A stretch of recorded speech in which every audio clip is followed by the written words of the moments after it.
महानगरपालिकेच्या सार्वत्रिक निवडणुकीच्या अनुषंगाने प्रभाग प्रमुख रचनेची हरकती आणि सूचना ह्या मांडण्यात आल्या होत्या। त्याच्यावर आज सुनावणी होती। आज आपल्यासोबत माजी नगरसेविका भारती पाटील आहे। मॅडम, काय सांगाल, काय नेमकी तुम्ही हरकत हे केलेली आहे?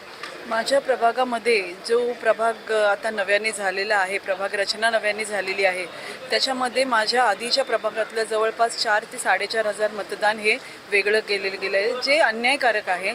तिथल्या रहिवाशांची सुद्धा मागणी आहे। आज माझ्यासोबत या ठिकाणचे असोसिएशनचे रहिवासी त्याचबरोबर पदाधिकारी स्वतः हजर आहेत, नागरिक हजर आहेत, ज्यांची इच्छा आहे की त्यांनी मूळच्याच म्हणजे प्रभाग क्रमांक 12मध्येच राहावं आणि भौगोलिकदृष्ट्या सुद्धा जर विचार केला तर त्यांनासुद्धा ते सोयीस्कर पडणार आहे।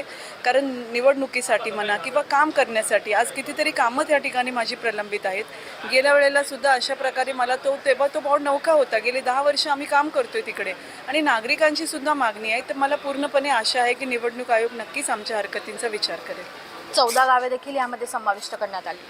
14 गावं जी समाविष्ट करण्यात आलेली आहेत, खरं म्हणजे आपल्या आधीच महानगरपालिकेवरती अतिरिक्त बोजा आहे आणि त्या दृष्टिकोनातून मला वाटते की आधी आम्हाला शासनाकडून पर्याप्त निधी उपलब्ध करून मिळावा 14 गावांच्या विकासासाठी आणि त्यानंतरच त्यांचा विचार करण्यात यावा। त्यासाठी सुद्धा माझी हरकत आहे।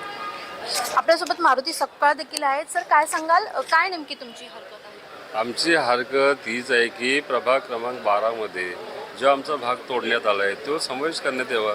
बाकी आमची काय हरकत सूचना नाही आणि नागरिकांनी हरकती सूचना मांडल्यात। लोकांनी या ठिकाणी सभा घेऊन त्या ठिकाणी हरकती घेतल्यात। त्याच्यामुळं प्रभाग क्रमांक 12मध्ये जो सेक्टर 7चा भाग जो तोडण्यात आला, आम्ही सर्वच भाग घ्या नाही बोलत, पण थोडा जो भाग त्याच्यामध्ये आला आहे त्याला लागून आलेला भाग तरी घेतला पाहिजे का? बिल्डिंगच्या वरनं तुम्ही मॅप टाकून त्या बिल्डिंगी घेणार? बहिष्कार टाकणार तुम्ही असं सांगितलेलं आहे? बहिष्कार टाकणार म्हणजे गेल्या वेळी प्रभाग क्रमांक 44 होता। 44 प्रभागाची जर तुम्ही पार्श्वभूमी बघितली तर तो 3 प्रभागामध्ये समाविष्ट आहे। म्हणजे सेक्टर 7 असं वंचित सोडणार का जनतेला? मग जनतेने जायचं कुणाकडं?